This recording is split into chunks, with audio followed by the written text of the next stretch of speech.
Hi, everyone, and welcome to part 3 in the Solution Building Couples Therapy training series that I am doing. These little videos to help people apply the solution focused approach in working with couples.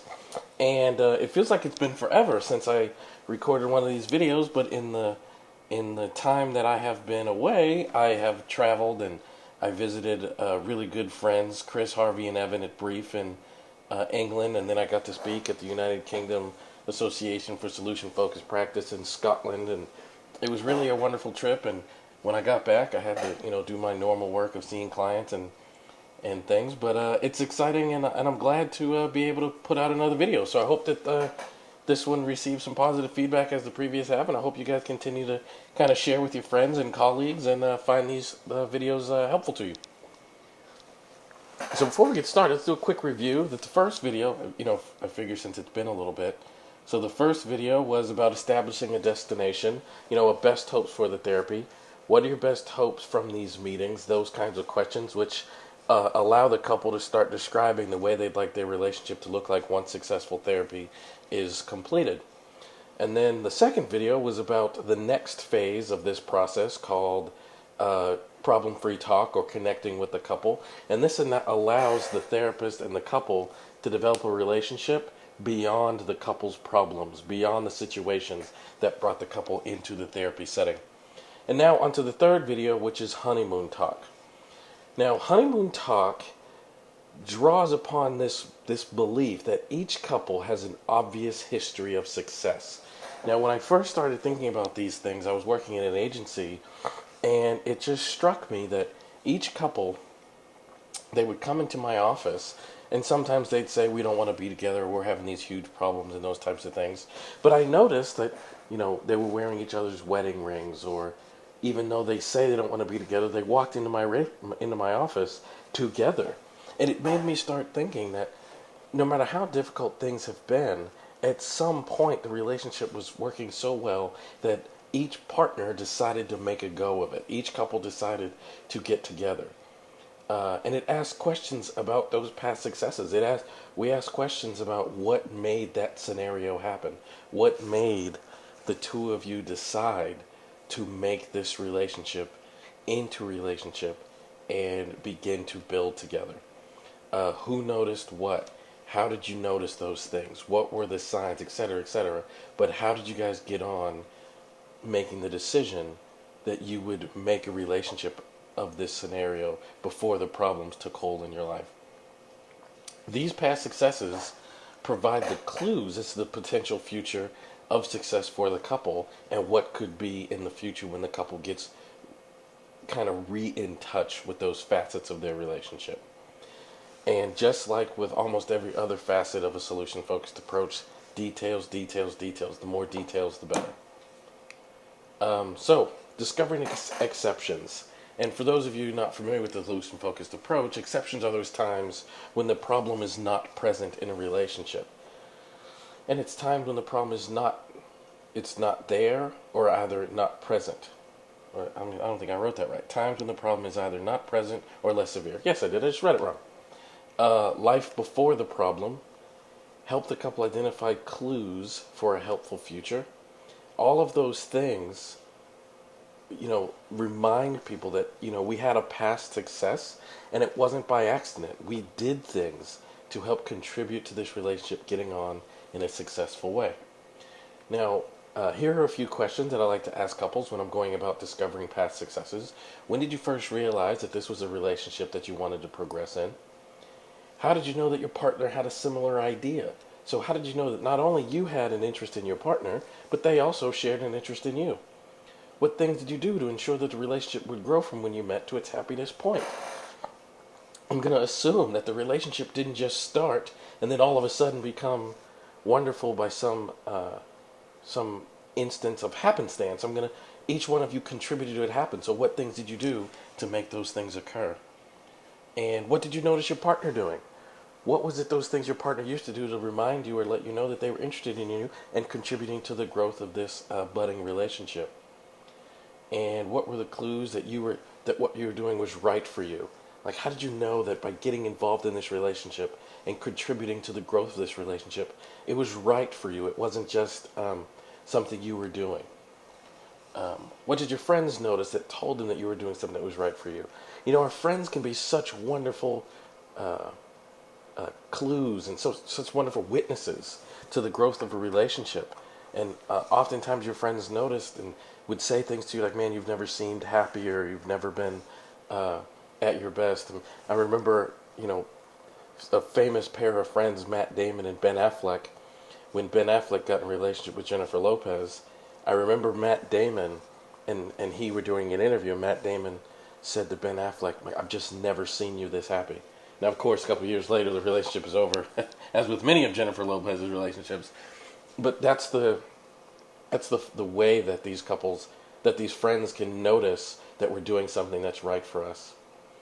And what did your family notice? In a very similar way, family members, they're so close to you, they're witnesses to the growth that takes place in the way you were feeling.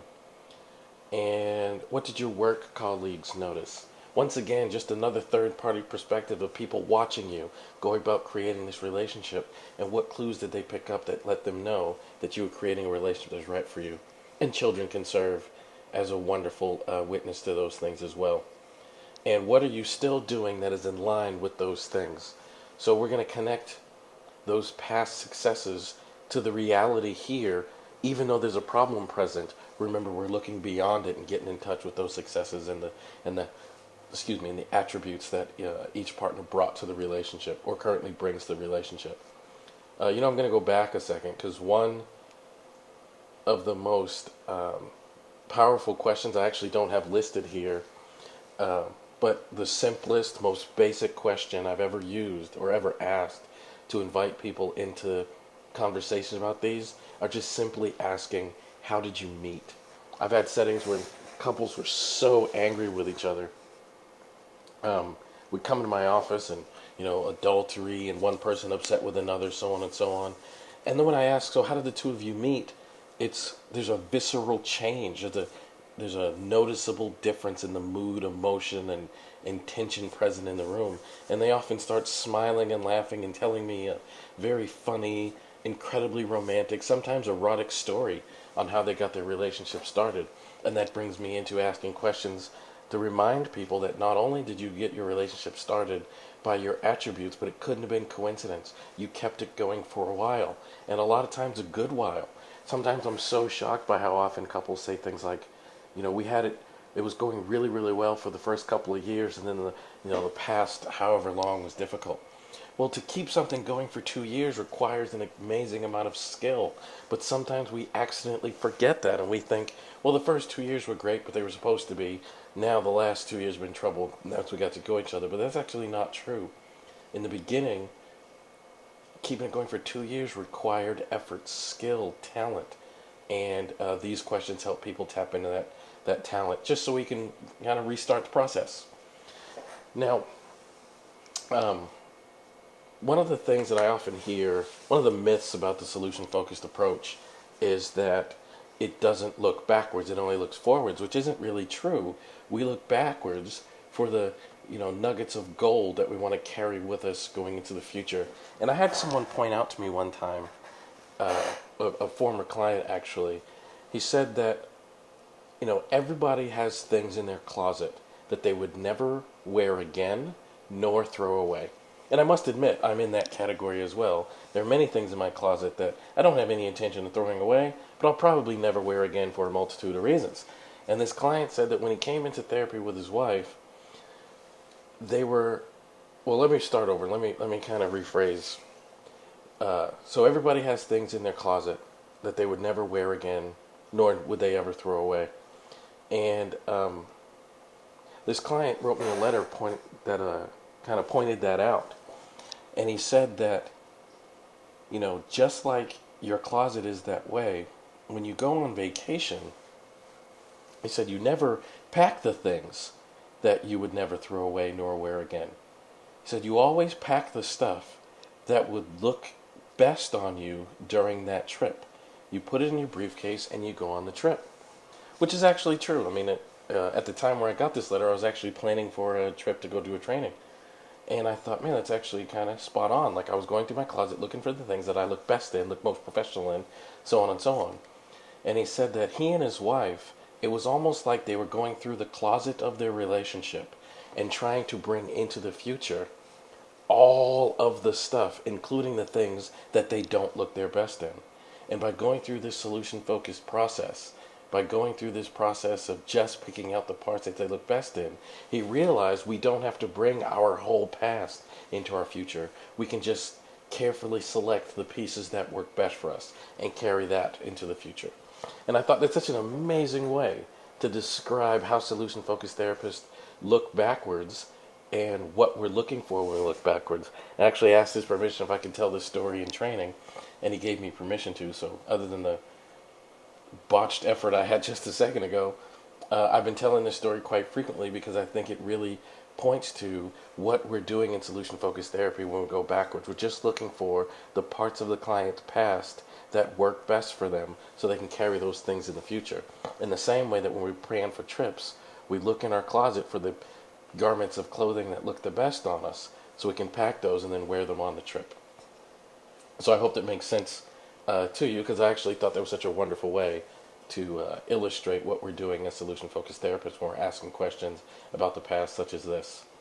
So thank you once again for sitting in on this workshop, and here's some contact information for me. So you can visit my mailing list, or visit my website and join my mailing list, which is www.elliottSpeaks.com, or you can learn more about Solution Building Couples Therapy, SBCT, which is at www.solutionbuildingcouplestherapy.com, or follow me on Twitter at elliottSpeaks.com, or like me on Facebook, and the link can be found just below there. So thank you guys once again for listening in, and please keep sending me feedback. I really appreciate the emails and some of the encouraging words I've been getting, and if you have any requests for further things, let me know. And please share this. If you're finding it resourceful, finding it helpful anyway, please share it with your colleagues and friends. Until then, signing off. Thank you guys. Appreciate it. Bye-bye.